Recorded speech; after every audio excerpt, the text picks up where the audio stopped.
pour moi, justement, c'est ça la différence, c'est qu'en France, là, déjà, je sais pas ce que vous en pensez, mais pour moi, rien que Cyril gagne, il y a eu un avant-après. Moi, je Bien l'ai vu sûr, au niveau médiatique, 100%. même, tu sais, genre le Courrier de l'Ouest et tout, ils en parlaient, mes parents m'en parlaient, des cousins qui s'en tamponnaient normalement complètement m'en parlaient. Bien sûr, Et je pense que du coup, Cyril Gann et les autres, parce que là, il va y avoir Benoît Saint-Denis qui revient, il y a tout le monde qui bien revient, sûr, plus UFC France, s'accumuler, je pense que c'est ça qui va faire que ça explose en fait. bien sûr. Et ce que je kiffe, c'est que du coup, ça va. Ils sont obligés de remplir les cartes. Et pour remplir ces cartes, ils essayent toujours de mettre des Européens. Donc, ils vont être aussi obligés de mettre des Français, faire venir les gens pour regarder des Français combattre.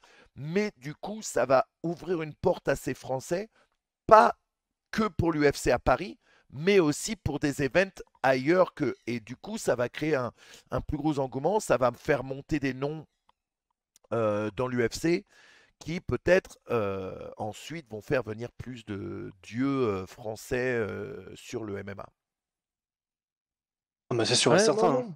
Non, c'est clair, c'est clair. Après, moi, j'espère aussi que le public, pour le coup, va suivre et qu'on va pas avoir un truc, 23 juillet, il y a le retour de l'UFC à Londres Mm. et quelques semaines plus tard, c'est en France et tu vois, il y a pas le peut-être le même engouement qui fait que l'UFC se dise: «Bon, bah, la prochaine fois qu'on vient en Europe, on met tout sur les cartes, au Ouais, Royaume-Uni». ouais.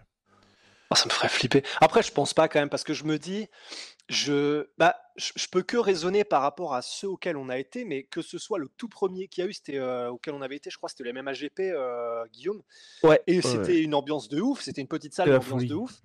Mm. Ensuite, on a fait les Bellator, mais on a fait celui qui était pendant le Covid, donc c'était un peu Ouais, c'était un peu différent, tendu. forcément Ouais. la salle était vide. Ouais, voilà, mais que ce soit les premiers Ares en France où franchement les gens sont Les gens vraiment sont chauds, hein. chauds, ouais. Bien sûr. Et moi, c'est ça, ça m'a vraiment rassuré de ouf parce que bon, c'est vrai aussi, il faut avouer que, pour tout ce qui est outre-Manche, les Anglais, que ce soit, mais vraiment tout le Royaume-Uni, enfin, Irlandais, Pays de Galles Ouais, et ils tout, sont quand tu vas voir du possédés, ouais. MMA là-bas, moi, Bien sûr. honnêtement, je sais pas si vous l'aviez regardé, du coup, Guillaume, oui, parce que je me souviens, on en parlait, mais Manu, forcément aussi. C'était l'UFC à Dublin, Conor McGregor contre, comment il s'appelait, le Brésilien, Brandao, Brandao. Ouais. Diego Brandao. Ouais, ouais. Et en plus, ça fait partie de ces cartes, un peu comme celle de l'UFC Londres qu'il y a eu il y a pas longtemps, où tu sais, en plus, tous les locaux gagnent, et donc il y a un crescendo, mais presque C'est toutes les C'est ouf. planètes clair. s'alignent pendant la soirée. Bien sûr. Ouais. Et c'était mais hallucinant. Et je me dis, honnêtement, pour peu que l'univers soit avec nous le 3 septembre, franchement, si jamais il y a un truc comme ça qui se passe, déjà ça va être rempli, c'est sûr et certain, ça c'est, je pense, une quasi-certitude. Mais en plus, si le public montre qu'il est chaud aussi et Ouais. qu'il a rien à envier au public anglais, qui chante, qui fait, enfin franchement, Ouais, ça ouais. peut être fou, hein, Et puis, ça il peut faut être pas fou. C'est oublier que clair. malgré tout, en France, on a une grosse tradition des sports de combat. C'est pas. Ouais, Bien sûr, le ouf, MMA, ouais. c'est énorme, mais on avait au niveau du Muay Thai, le Thai boxing en Ouais, France, vraiment, on a eu des pointes quand même. Et ouais, ça manque en France d'avoir des gros combats avec des combattants que tout le monde suit. Et c'est vrai que quand tu vois Cyril qui arrive comme ça, qui combat comme il combat, qui fait ce qu'il fait, qui parle bien, qui est humble, ouais. le mec qui perd son combat, il n'a pas cherché d'excuses. Tu vois, il sait pourquoi il a perdu. Il n'est pas passé loin non plus. Tu sais, tout à l'heure sur mon chat, quelqu'un a dit ouais, mais contre Francis.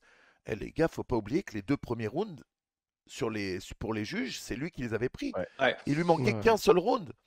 Il s'est passé des choses qui étaient peut-être pas attendues. Il pensait peut-être pas que le cardio de Francis. Tu sais, quand tu regardes le combat contre Francis Miocic, qu'à la fin du premier round, Francis, il arrive à peine à tenir debout. Peut-être que tu Ouais. t'attends pas à ce qu'il sorte de la lutte au cinquième round, tu C'est vois. clair. C'est clair. Et puis Euh, surtout quand tu et il gagnes les sort de la 2 lutte, rounds pour bien Cyril, sûr, bon, bah, tu te dis, bien sûr, les mecs qui arrivent Ouais. pas à tenir sa cadence, quoi. bien sûr. Ouais. Euh, Non, c'est clair. Non, mais c'est ouais, c'est pour ça qu'effectivement, c'est ouais, c'est sûr et certain, c'est officiel, Guillaume, du coup, que c'est Cyril versus Tai? Tu vas ça? Officiel. ouais, ouais, ouais, Officially ouais. official.